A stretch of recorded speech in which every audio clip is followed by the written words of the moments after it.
Wate malam 17 ni bulan Ramadan ne putran Quran kena udonya ni ba Muhammad kena keba tempat yang aman di Gua Hira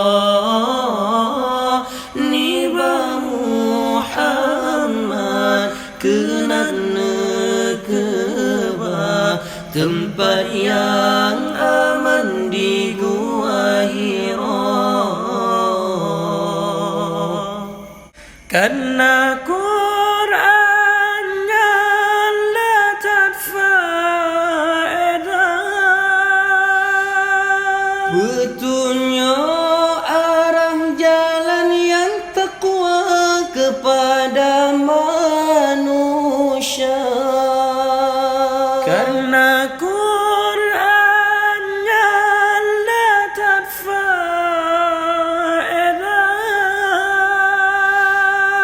petunjuk arah jalan yang takwa kepada manusia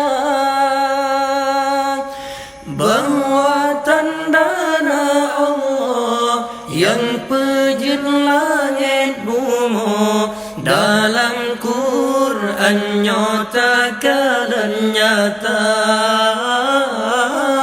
bahwa tandana Allah yang pejit laut darat ban sigom do nyatakan nyata Wate malam 17 ni bulan Ramadan ne putran Quran kena udonya ni ba Muhammad kena keba tempat yang aman di Gua Hira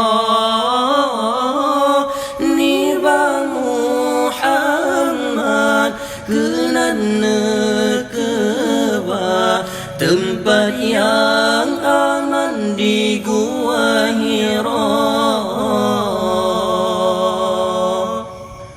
karena Qur'annya la tadfaedah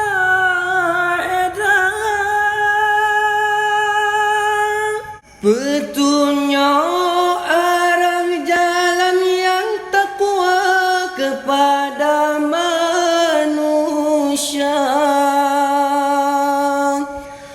karena Qur'annya la tadfaedah